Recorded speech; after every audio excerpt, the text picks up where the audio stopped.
अफजलवध, शाहिस्तेखानावर छापा, सुरतेची स्वारी यांसारख्या अनेक मोहिमा महाराजांनी सफल केल्या। शिवरायांनी या मोहिमांचं अगोदरच पूर्ण नियोजन करून त्या अंमलात आणल्या। या पूर्व नियोजनासाठी एका खात्याचा महाराजांना खूप उपयोग झाला, ते म्हणजे गुप्तहेर खातं।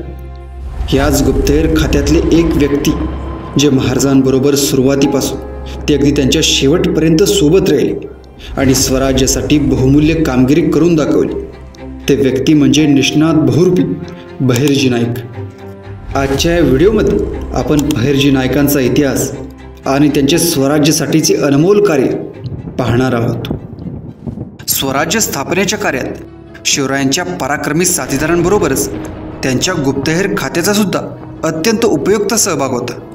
स्वकीय विरोधक व उघड शत्रू यांच्या हालचाली, दूरवरच्या प्रदेशातील परिस्थिती इत्यादी माहिती वेळच्या वेळी मिळवण्यावर राजकीय आणि सैनिकी यश अवलंबून आहे हे ओळखून शिवराय गुप्तहेर खात्यावर भरपूर पैसा खर्च करत शत्रूंच्या हालचाली आणि गुप्त कारवाया, तसेच शत्रू प्रदेशातील संपन्न शहरे, खजिन्याच्या जागा, हल्ल्यासाठी जाण्याचा आणि परत येण्याचा मार्ग इत्यादी गोष्टींची गुप्तहेरांमार्फत खडानखडा माहिती मिळून शिवरायांनी अनेक धाडसी हल्ले करून शत्रूंच्या शहरांवर स्वारी केली। छत्रपती शिवरायांचे गुप्तहेर खाते हे अतिशय कार्यक्षम होते। या गुप्तहेरांपैकी एक नाव प्रसिद्धीस आले, ते म्हणजे बहिर्जी नाईक यांचे। बहिर्जी नाईक हे मराठ्यांच्या इतिहासातील एक महानायकच होते। छत्रपती शिवाजी महाराजांनी ज्या स्वराज्याची शपथ रायरेश्वराच्या मंदिरात घेतली, त्या स्वराज्याच्या सुरुवातीपासून ते महाराजांच्या शेवटपर्यंतचा साक्षीदार म्हणजेच बहिर्जी नाईक होते। दिवसभर बहुरूप्याचे खेळ करून पोट भरवणारे बहिर्जी एकदा राजे मोहिमेवरती असताना त्यांना भेटले। महाराजांनी त्यांच्यातील कसब ओळखली।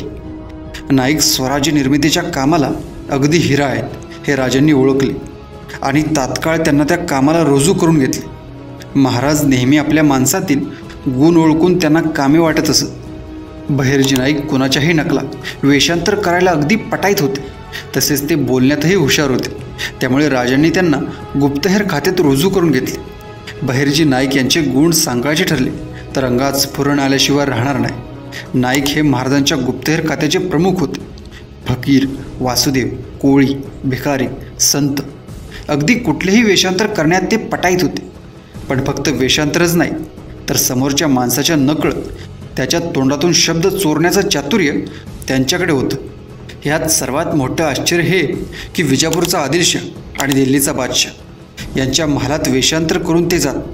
हे रस्त्याचा संशय जरी आला तरी कत्तल करणारे हे दोन्ही बादशाह नाईकांना एकदा देखील पकडू शकले नाहीत। यातच त्यांची बुद्धिमत्ता व चातुर्य दिसून येतं। महाराजांच्या गुप्तहेर खात्यात जवळजवळ 3 ते 4 हजार गुप्तहेर असायचे। या सर्वांचं नेतृत्व नाईकांकडे होतं।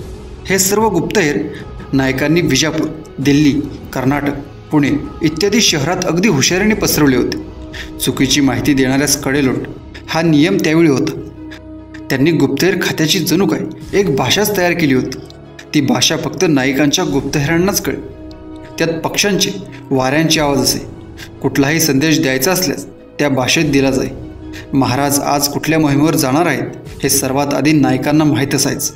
त्या ठिकाणी खडानखडा माहिती नाईक काढत व महाराजांपर्यंत लवकरात लवकर पोचवीत। असं म्हटलं जातं की महाराजांच्या दरबारात नाईक जर वेषांतर करून आलेले असले तर ते फक्त महाराजांनाच ओळखायचे।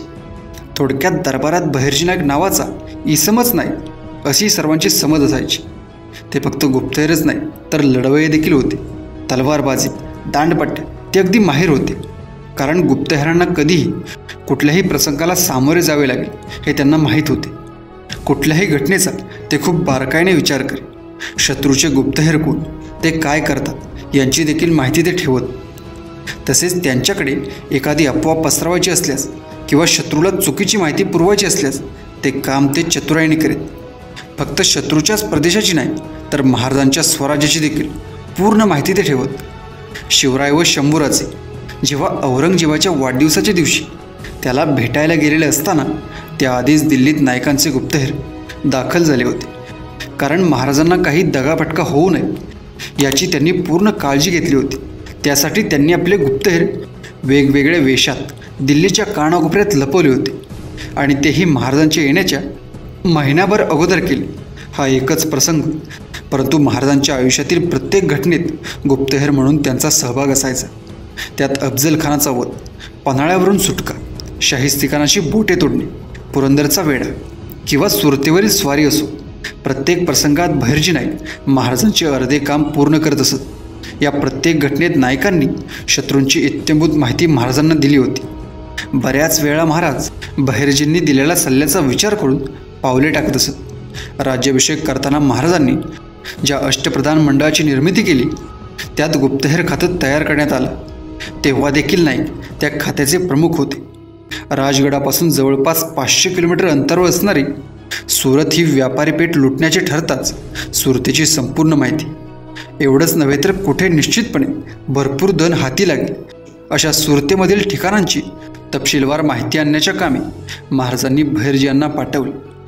अचूक योजनेसाठी लागणारी अचूक माहिती बहिर्जी नायकांनी किती कसोशीने मिळवली हे सुरतेची केवळ 5 दिवसात लुटलेली कोट्यवधींची संपत्ती सांगते. या माहितीसाठी बहिर्जींनी कुठली सोंगे घेतली, गुप्त जागी ठेवलेल्या धनाचा पत्ता कसा लावला हे आजही आपल्यापासून गुप्त आहे. हेर हे राजांचे डोळे आणि कान असतात हे मन सार्थ करणारे बहिर्जी नाईक महाराजांच्या अनेक यशस्वी मोहिमांमागे, धाडसी हल्ल्यांमागे, दूरवरच्या प्रदेशात अचानक जाऊन केलेल्या लुटीमागे आणि सुखरूप परत येण्यामागे असणारी कल्पक, चतुर, प्रसंगावधानी आणि हरहुन्नरी व्यक्ती, अशा बहिर्जी नायकांपासून व त्यांच्या हुशारींपासून आपण शिकण्यासारखं बरंच काही आहे. हे शक्य झालं नाही तरी नायकांचे स्वराज्यासाठीचे लाखमोलाचे योगदान आपण विसरू नये.